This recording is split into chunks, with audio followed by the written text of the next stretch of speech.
बिस्मिल्लाहिर्रहमानिर्रहीम। अस्सलाम वालेकुम। मैं अज़ीज़ा ख़ान अपने चैनल अज़ीज़ास मैथ्स फ्लैम्बियो में अपने प्रीवियस टॉपिक को ही कंटिन्यू करते हुए, और प्रीवियस हमारा टॉपिक जैसे कि आपको याद होगा सेट्स का इंट्रोडक्शन था, और इसके अलावा हमने उसमें फॉर्म्स ऑफ सेट्स सीखे थे। आज हम उसी टॉपिक को आगे बढ़ाते हैं और सीखने जाएंगे आज हम union of set, intersection of set, difference of sets और complement of sets. Union of sets जैसा कि कैपिटल लेटर के यू से जाहिर करते हैं हम उसे। इंटरसेक्शन की साइन उल्टे यू से जाहिर होती है।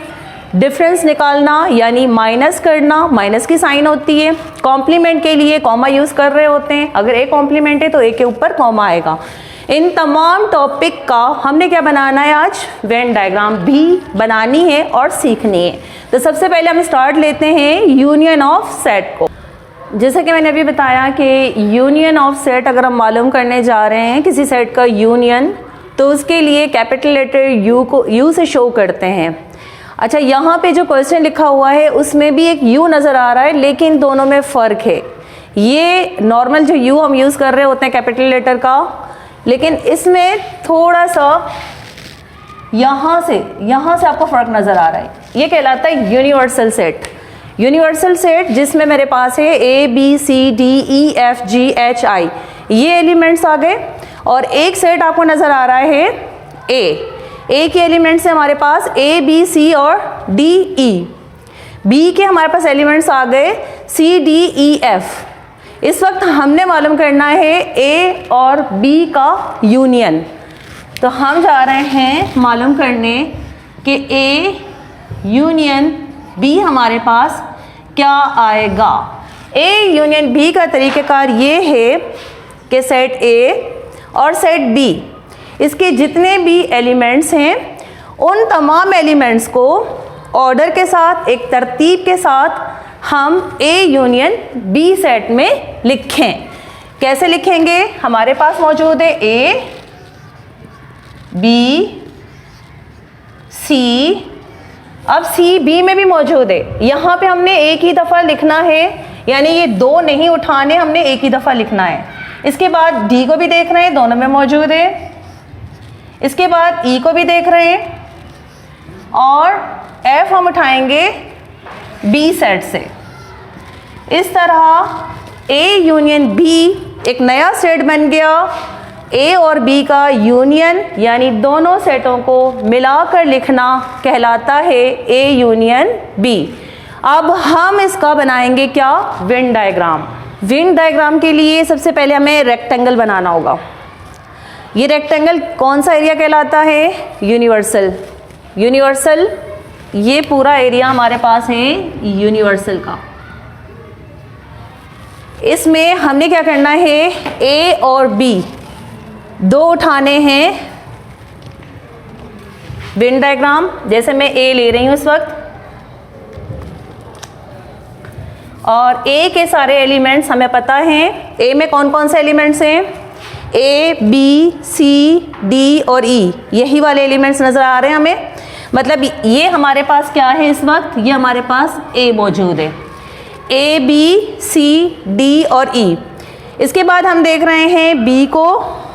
बी में हमारे पास एलिमेंट्स हैं C D E F, C D E F, C D E F, ये दोनों में मौजूद हैं। और इस तरह ये हो रहा है यहाँ पे ओवरलैप।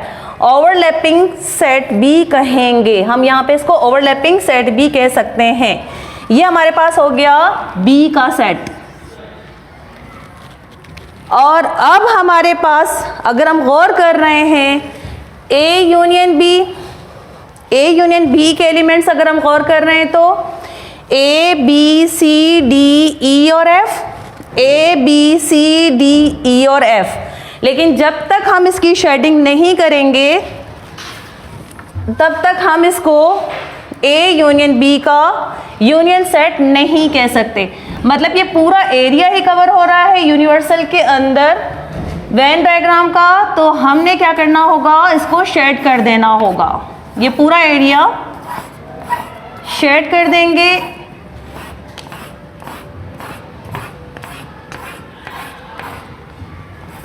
इस तरह अब ये जाहिर हो रहा है कि ये कौन सा है, हमारे पास कौन सी शेप बन गई, ए यूनियन बी बन चुका है।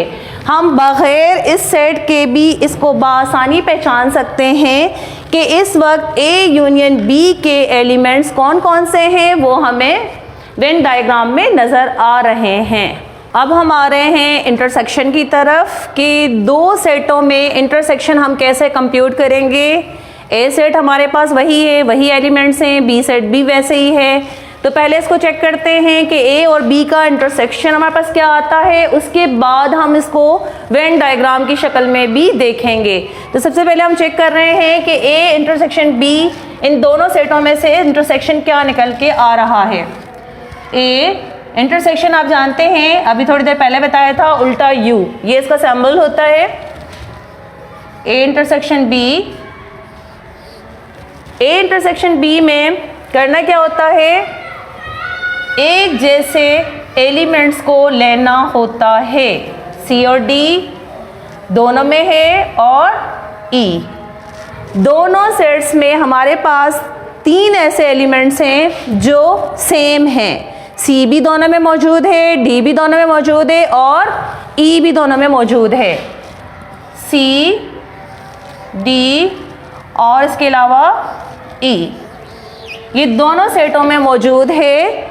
इंटरसेक्शन हम कैसे कंप्यूट करते हैं, वो एलिमेंट्स जो दोनों सेटों में सेम हों, एक जैसे हों, उनको उठाकर एक नया सेट बना देना है। अब इसी चीज़ को हम वेन डायग्राम में कैसे देखेंगे, ये हमारा यूनिवर्सल सेट है, यूनिवर्सल पूरा एरिया है। इसमें हमने देखना है सेट ए को, वही तरीका जैसे हमने यूनियन में देखा था कि ए के सारे मैंने एलिमेंट्स ले लिए हैं ए के सर्कुल में वेन डायग्राम में। और अब हमने बी को देखना है, तो बी का हमें पता है सी, डी और ई, वैसे ही हमारा आंसर इंटरसेक्शन का आया था, ओवरलैप हो जाएगा और इस तरीके से ये एरिया हमारा सी और डी वाला दोनों में कॉमन आ रहा था, यानी कह सकते हैं कि ये वाला एरिया हमारा दोनों के पास आ रहा है। ये ए और ये बी दोनों ओवरलैप कर रहे हैं और हमें पता है कि सी और डी दोनों के एलिमेंट्स हैं। जैसे अगर मैं इसको यहाँ से एरिया दे दूँ कि ये दोनों में मौजूद है। अब क्या करना है, हमें निकालना है इसमें से A intersection B, Venn diagram में शो करना है। और मैंने ये बताया था कि जब तक शेडिंग ना करें हमें नहीं पता चलेगा कि ये कौन सा डायग्राम है, वेन डायग्राम का यूनियन है या इंटरसेक्शन है या कॉम्प्लीमेंट है। अब ये जाहिर हो रहा है कि ये इंटरसेक्शन की वेन डायग्राम है क्योंकि इसमें सी, डी और ई दोनों के पास कॉमन एलिमेंट्स थे। अब हम अपने नेक्स्ट टॉपिक माइनस की तरफ आते हैं कि ए का डिफरेंस निकालें बी में से, ए माइनस बी की तरफ जाएं। सेट वही है हमारे पास, दो एलिमेंट्स भी वही हैं। ए का माइनस बी में बताने का मकसद क्या है कि ए कितना डिफरेंस कर रहा है इस वक्त बी से। हम एलिमेंट्स को देखते हैं इसके कि कौन कौन से एलिमेंट्स हमारे बी से डिफरेंट हैं। या हमारे पास जो सेम हैं कौन कौन से हैं, सी, डी और ई। सी, डी, ई ये तो हो गए कॉमन। अब ए में कौन से दो एलिमेंट्स रह गए जो कि हमारे पास बी में मौजूद नहीं हैं, वो हैं ए और बी। ए और बी, ये हो गया ए का फ़र्क बी के अंदर। इसी तरह अगर हमें बी का फ़र्क ए में तलाश करने को कहा जाए, बी का डिफरेंस ए में निकालने को कहा जाए, तो क्या होगा, कॉमन के अलावा हमारे पास बी में क्या बच रहा है, एफ बच रहा है। तो वहाँ पे आंसर क्या होगा, b माइनस ए का आंसर होगा f। अब इसको हम वेन डायग्राम में देख रहे हैं तो यूनिवर्सल सेट जो है रेक्टेंगल के अंदर मौजूद है पूरा। उसके बाद ये हमारे पास ए सेट हो गया और हम इसके ऊपर ओवरलैप करते हैं b को, कॉमन ओवरलैप में चले गए। सी, डी और ई। आंसर में हमारे पास क्या बच रहा है? ए और बी। इसको करना है शेडिंग में। ये एरिया हमारा क्या कहलाता है कि ये डिफरेंस निकला हमारा ए का फर्क बी के अंदर। ए और बी, सिर्फ इतना एरिया शेडिंग से जाहिर हो रहा है कि वेन डायग्राम में हम फर्क बता रहे हैं ए का फर्क बी के साथ। अब हमारा नेक्स्ट टॉपिक है कि हम जा रहे हैं ए का कॉम्प्लीमेंट मालूम करने। ए का कॉम्प्लीमेंट, कॉम्प्लीमेंट की साइन जो कि वो देश की या कॉमा की शक्ल में ए के ऊपर है।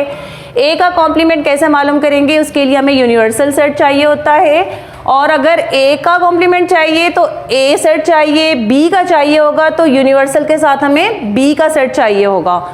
कॉम्प्लीमेंट कैसे मालूम करते हैं? ए का कॉम्प्लीमेंट यूनिवर्सल सेट से माइनस करना होता है सेट ए को, तो हमें मिलेगा कॉम्प्लीमेंट।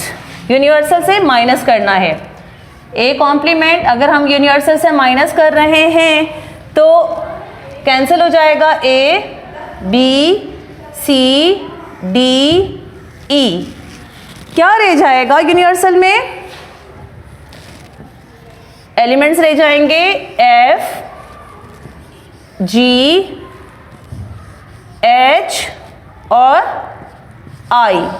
इस तरह ए कॉम्प्लीमेंट हमें मिला एफ, जी, एच और आई। अब हम इसी चीज़ को अपने वेन डायग्राम में देखना चाहें तो कैसे मालूम करेंगे? हमारे पास यूनिवर्सल में सारे जो नंबर्स हैं, या यहाँ पे जो मेरे पास है अल्फ़ाबेट है ए टू आई, वो हमने पहले लिखनी होगी पूरे यूनिवर्सल में सेट में, और उसमें देखना होगा कि उसमें से कॉम्प्लीमेंट में कितने आ रहे हैं। तो कौन से आ रहे हैं कॉम्प्लीमेंट में? एफ, जी, एच और आई। देखते हैं कैसे बनाते हैं हम इसको। ए, बी, सी, डी, ई,